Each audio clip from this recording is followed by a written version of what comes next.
today's episode, we are going to have a substantial discussion on the K-12 curriculum together with three of our guest speakers. After years of its implementation on the Philippine educational system, how are things going on with the K-12 curriculum? Are there significant changes? Or are there still unresolved issues with its implementation?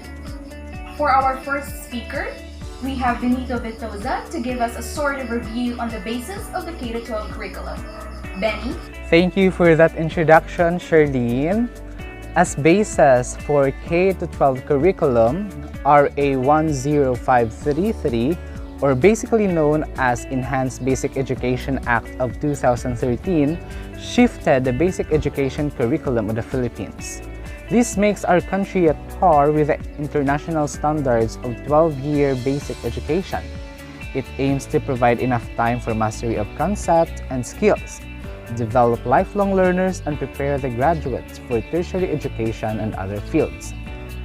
K-12 graduates are expected to be equipped with the 21st century skills like media and technology skills, learning and innovation skills, effective communication skills, and life career skills. Indeed, the K-12 curriculum has made a major shift in our educational system, and that necessitates the 21st century skills for our learners. Yes, these skills will enable the K-12 graduates to venture and apply what they have learned into real-life situations. Someday, if they will land themselves a job or choose a career or a profession, they were now equipped with the essential and necessary skills to perform at their respective workplace. I agree with you on that, Benny. Putting this on the realities of the Philippine educational system, why is there a need to implement the K-12 curriculum in our country? To shed light on this matter, we have our second speaker, Lorraine Mamaril. Lorraine? Good day to all of you. There are many reasons why K-12 was implemented here in our country. First, because of the congested basic curriculum. 10 years would not be enough to master the competencies of the basic curriculum. Thus, adding 2 more years would decongest the comprehensive acquisition of the basic competencies. Second, the Philippines is the only country here in Asia with a 10-year basic curriculum. So the Filipinos who intend to work abroad are placed at a great disadvantage because they wouldn't be considered as globally competitive professionals. Third is the employability of high school graduates. Some students who choose not to pursue their tertiary education can now be employed in the workplace because these senior high school graduates are of legal age to be employed. These are the salient reasons why there is a need to implement the K-12 curriculum here in the Philippines. Those statements hold true because all of those reasons reflect the stark realities of our country's educational system.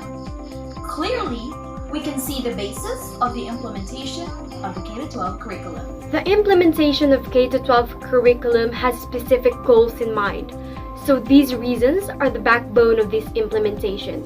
However, this has also met a lot of disapprovals from both the parents and the students, and up to now, there has been an ongoing debate and also criticisms with regards to this matter. That is true, Lorraine. K-12 curriculum has been met with divided opinions and disapproval. I've heard one myself wherein the debate lies on the point that if college graduates before K-12 has been implemented could not land themselves a job in the workplace, how much more for students who will choose not to pursue their college degree and just finish senior high school?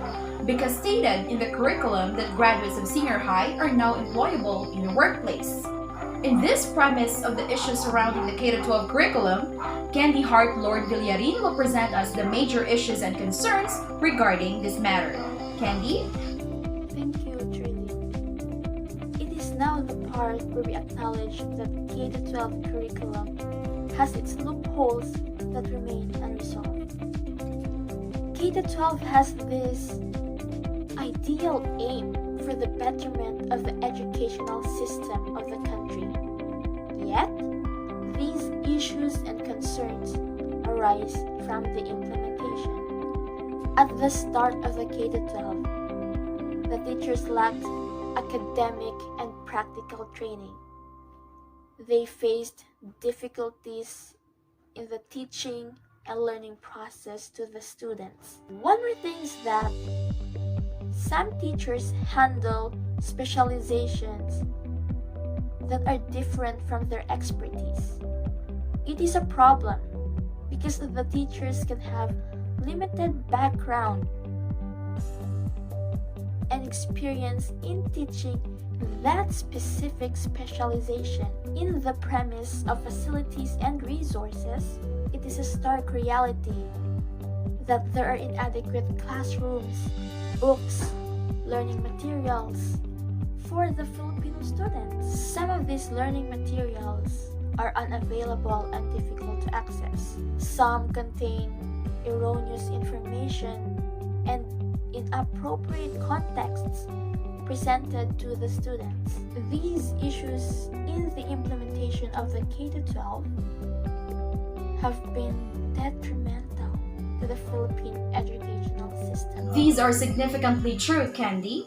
When we fail to recognize that there are issues and difficulties faced in the implementation of the K-12 curriculum, we can never fully maximize the goals and purpose of shifting our basic curriculum to the K-12. Yes, indeed. As I have said earlier, K-12 curriculum in its very structure is beneficial to the Filipino students. But when it is time to implement it in the field, the problems and issues arise in that situation. After years of its implementation in the Philippines educational system, let's hear what do our parents and students think about the K-12. Para sa akon oo epektibo ang K-12 kay pagkatapos kang kabataan mo kang pag-eskwela sa grade 12 pwede na sila makapangita sa ilahang obra nga di na bisan di pa makapa-eskwela ilahang nga ginikanan tungod sa kapigaduhon di pwede na sila makapangita ng ilang extra nga magka-self-employed sila.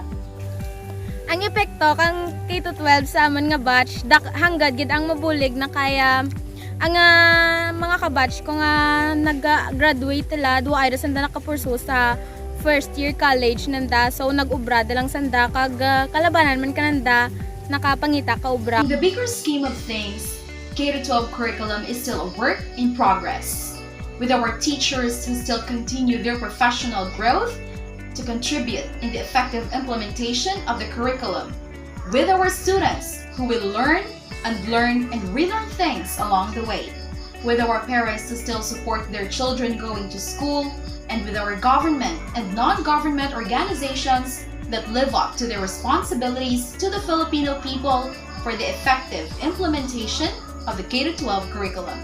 After all, each one of us has a role to play.